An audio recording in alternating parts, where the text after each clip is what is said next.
He's tackled the topic of slavery, taking readers from West Africa to the U.S. to Nova Scotia. Now Lawrence Hill is taking on the subject of migrants and refugees. In his latest book, it's called The Illegal. And we're very happy to welcome Lawrence Hill back to TVO. How you doing? I'm great, Steve. Thanks for having me on. It's a great pleasure to have you back here. Let's start with the obvious. Why was this the story you wanted to tell, the story of an illegal? Well, as usual for me, ideas seem to gestate a long time. So I've been thinking about this actually for decades, although finally in the last 5 years I was able to devote myself to it. But issues of refugees and stateless people have been percolating, especially since the time of the Holocaust and beyond in the world. And so it's a pressing issue. It has been for decades. And so it seemed right to take it on and to give a face to those who are often faceless. Can you recall whether it was an incident in particular those decades ago that just sort of resonated with you and said, okay, someday I got to do something about this? There were, Steve, two incidents that sort of catalyzed the process. One was to work as a 16-year-old at Pearson Airport in 1973 for the Ontario government. It's something called the Ontario Welcome House, and my job was to welcome immigrants into Pearson Airport, arriving from wherever they were coming from. And that was, of course, a year after 72, which is when Idi Amin expelled the Ugandan Asians. And so even though he expelled them in 72, they were still coming to Canada in the summer of 73 when I worked at Pearson Airport. And every day I saw Ugandan Asians waiting, sometimes hours, at Pearson Airport to be processed as refugees. And as a kid from the suburbs growing up in Don Mills, it was a really striking thing to see, to be sort of drawn into the world of geopolitics and to see people suffering and waiting and trying to get on with their lives. So that got me going in the early 70s. And then in the 80s, I traveled to Berlin and visited my sister several times and got to meet Sudanese refugees who are hiding out, trying to get their lives going underground in Berlin. So the combination of those two experiences in the 70s and 80s got me thinking about the plight of stateless people and how hard it is to get your life going when you have no legal purchase. Any speculation as to why you think it needed to percolate for 3 or 4 decades before you were ready to do something on it? I do tend to be a very slow writer in that respect, and most of the novels that I've turned to have been novels that did indeed percolate for a couple of decades before I went there. When I start writing, it takes me 3 to 5 years to write a novel, but often, in truth, it has been percolating for decades before I actually go to it.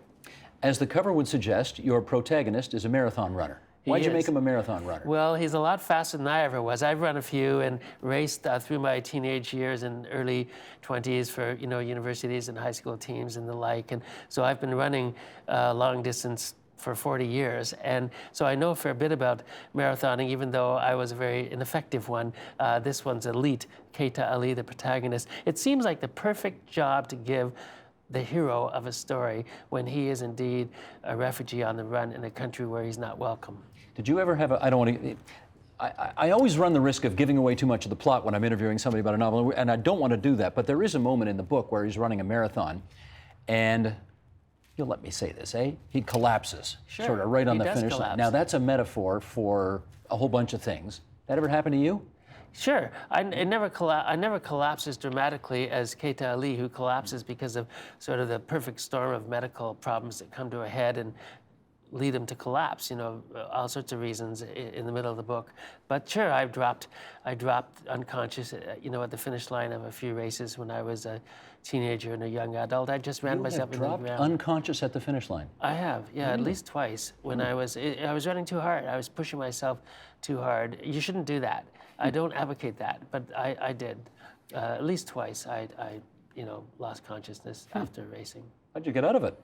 Once I was taken to the hospital in an ambulance, and another time I just arose after being semi-comatose for an hour or two. See, that makes perfect sense now, because you write about it with such specificity in the book.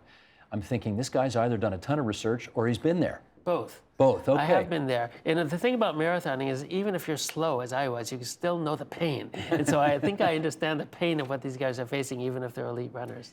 What's he running from in the book? Well, Keita Ali is 24 years old. He grows up in one of the poorest countries in the world. It's a tiny island in the Indian Ocean that I've imagined called Xanthoro Land. It's a bit like Haiti, although it's mountainous, and it's a bit like like Kenya in that it produces the world's fastest marathoner. So it's one claim to distinction in the world is that although it's desperately poor, it produces very great marathoners. However, as Keita progresses through his teenage years and enters into his early adulthood, the country becomes engulfed in genocide. So he's running, as so many people did, as people have from Rwanda and other countries, he's running for his own life.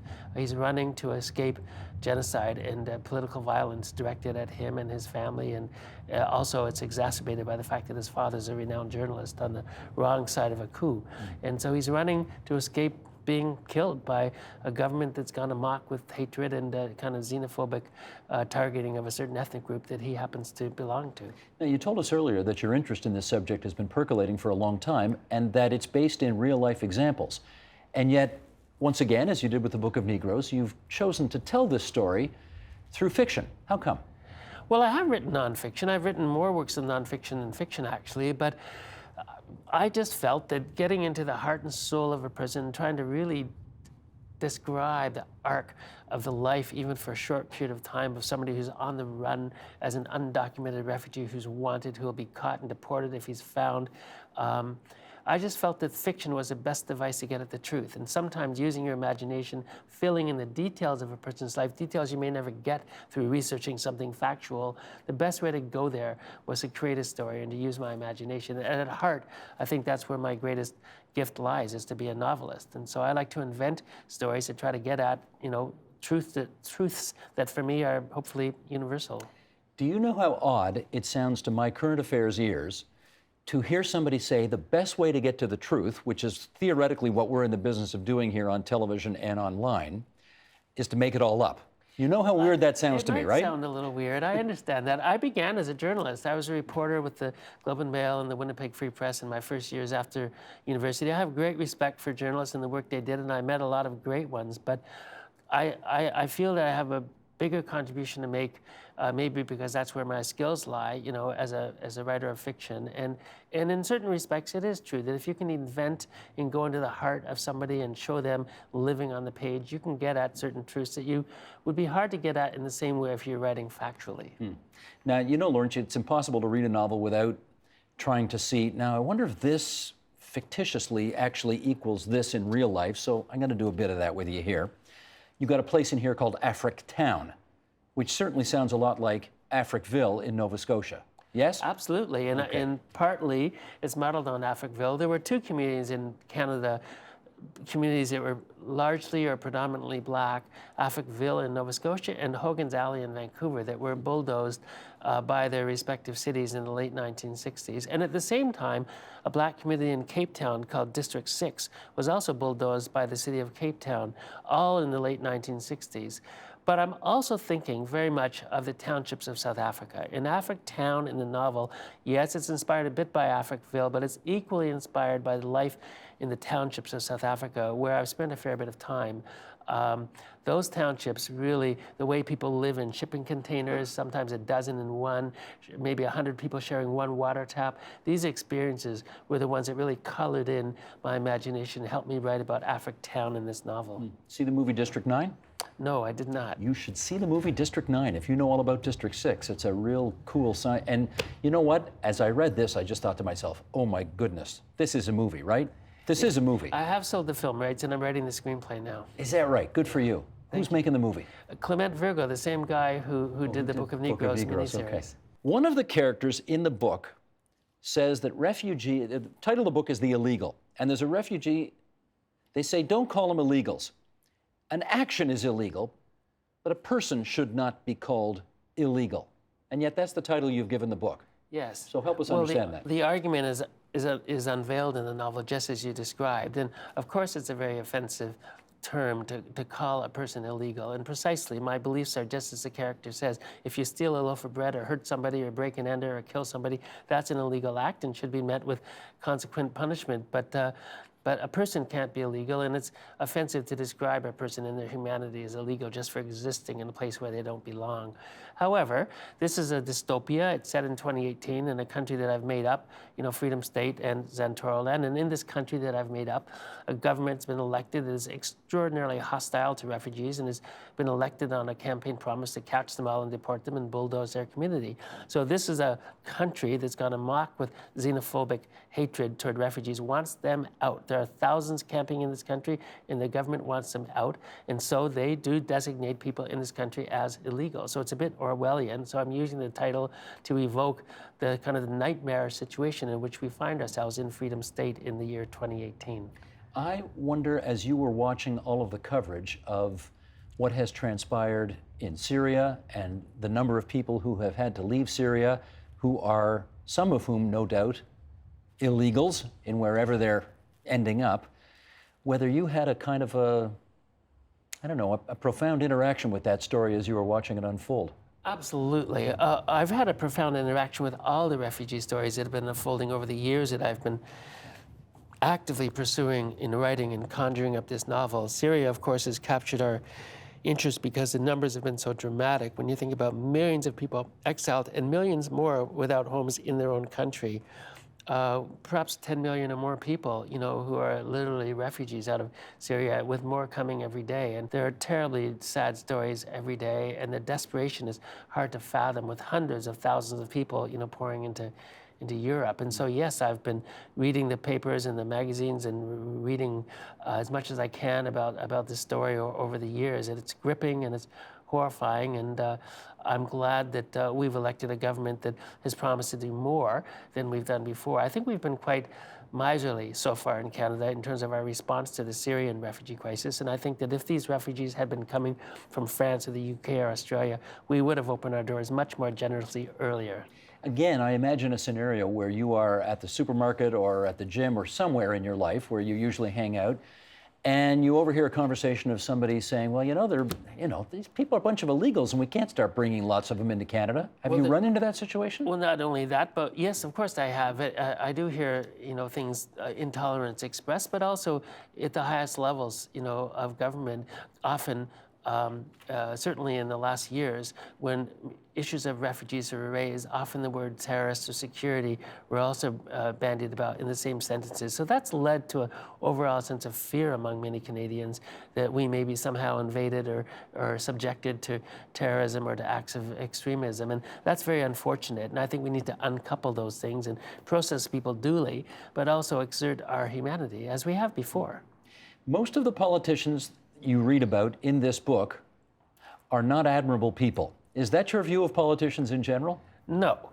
I have great respect for most politicians. Most politicians are very hardworking, honorable people who do jobs that I would never want to do, who have very little privacy in their lives and give up a great deal to serve their country. So no, I don't have a uniformly negative view of politicians at all. I think we have many great politicians in this country. There are not many political heroes in this book. There aren't. Well, there has elements of satire. It's also supposed to be entertaining. So what's the point of having a perfect politician in the novel? You need a nasty politician to make it interesting. I've got a few. Yeah, you've got a few. Okay, here's Martin Wolf in the Financial Times from a year or more ago, who says the following: if there's one lesson from the past 100 years, it is that we are doomed to cooperate, yet we remain tribal. This tension between cooperation and conflict is permanent. In the past century, humanity experienced extremes of both. The history of the next century will be shaped by how we approach very similar choices. How do you see that tension playing out in the Canadian context today? Well, let's examine that in light of the global refugee crisis today. There are times in our past where we have overcome our national reticence and carefulness and maybe fear, and we've stepped in profoundly. We welcomed Ugandan Asians by the thousands in the early 1970s. We welcomed people from Kosovo after one of the most brutal civil wars the 20th century's ever seen. We welcomed people from Vietnam when the Vietnam War ended. So we have sometimes really opened up our doors to refugees, not only allowed more people to come, but we've expedited the process by sending visa officials into the field to get people moving so they wouldn't languish and die before they could come here. We can do that again. We do have the resources to bring over more people and to integrate them profoundly into our society. So I guess the measure of our humanity and also the measure of our ability to engage with the world, which we must do whether we like it or not, we will be forced to engage with the world, including with millions of refugees who are on the run right now. The best way is to show ourselves as global leaders and to show some generosity and humanity and to find ways to make it work for refugees and for Canada. This is a very bleak picture of the future, and the future that you describe here in the book is supposed to be 3 years in the future. It's not that far off. You think we're headed there? I hope we're not. We could be. Let's be honest. There are political parties who are gaining increasing purchase, especially in Europe, who advocate openly hateful attitude towards refugees and immigrants. The good news is they're not getting a big percentage of the vote. Well, the Front National won 17% of the popular vote in France in the last presidential election. 17% is a lot of people in France voting for a party that has an openly hateful attitude towards refugees and immigrants. And so hopefully they're not going to win anywhere. In this novel, we've gone to the nightmare situation where a far right-wing party that's devoted to catching and deporting refugees wins power in a major parliamentary democracy. So I certainly hope we don't go there. I'm not saying we will, but in this novel, I'm imagining that we did. I hear you, but again, maybe I watch too much current affairs of other types, but one of the messages I think that's been sort of hammered home is that in all of the opportunities in many of these European countries where there was an option on the ballot that looked a lot like xenophobia, people have overwhelmingly rejected those options. Nobody's won an election pledging to do what happens in this book. I mean, does that give you some measure of happiness? I'm hopeful that it doesn't happen. I'm certainly happy none of these xenophobic parties have won.